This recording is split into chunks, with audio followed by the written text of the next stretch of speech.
ঘুরিয়ে আমাক নির্মম ভাবে হুমকি ধামকি দিয়ে আমাক দেশ ছাড়া করাইলো। আমি আত্মর রক্ষার ভয়ে আমি রিস্কে নিয়ে পালাইলাম। এদেশে কি বিচার হবে বাংলার মাটিতে?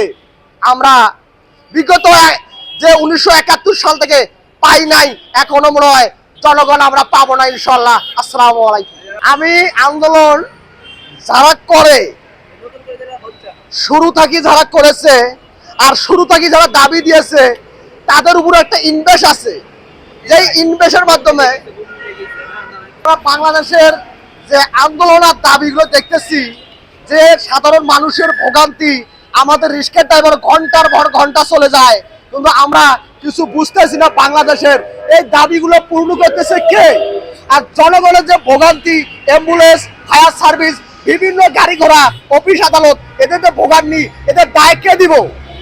আর তারা আন্দোলন আপনারা করেন, বিগত 17 বছর স্বৈরাচার শেখ হাসিনা ছিল, আপনারা তখন কোথায় ছিলেন? তখনও তো খাইয়াছেন। আমাদের একটা নির্বাচন সরকার আসুক বাংলাদেশে, তারপরে আপনারা এই দেশটার মধ্যে দাবি করতে পারেন, সেটা একটা চুক্তি। আমরা এখন দেখতেছি যে সাধারণ ছোটখাটো বিষয় নিয়ে এই গার্মেন্টস পার্টি থেকে শুরু করে যা কিছু আছে সাধারণ মানুষ সবাই দাবি নিয়ে রাস্তার মধ্যে থাকে। গতকাল আমি শাহবাগে দেখেছি একটা বাচ্চার বাবা কান্না করতেছে, আমাকে মারতে মারেন, আমার শিশু বাচ্চাটার অ্যাম্বুলেন্সটা ছাড়ি দেন। তারপরও অ্যাম্বুলেন্সটা ছাড়া হয় নাই। আমরা মানবিক, আমরা তো মানুষ। একজনের যদি মায়ায় যদি আমরা না বুঝি, যদি আমরা কিসের জন্য দাবি করি? আমাদের নিজের পেট, নিজের সংসার, বাড়ি গাড়ির জন্য, কিছু টাকা পাওয়ার জন্য।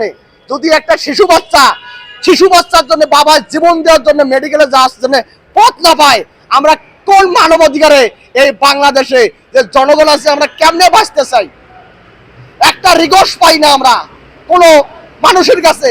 আপনারা তো স্টুডেন্ট, আপনার কাছে আকুল আবেদন, যে কোনো অ্যাম্বুলেন্স, যে কোনো অসুস্থ রোগী, আপনাদের কাছে আকুল আবেদন থাকলো, আপনারা ওঠে যে কোনো ভাবে আপনাদের সমাবেশ থেকে উদ্ধার করে মেডিকেলে যাওয়ার ব্যবস্থা করবেন ইনশাআল্লাহ।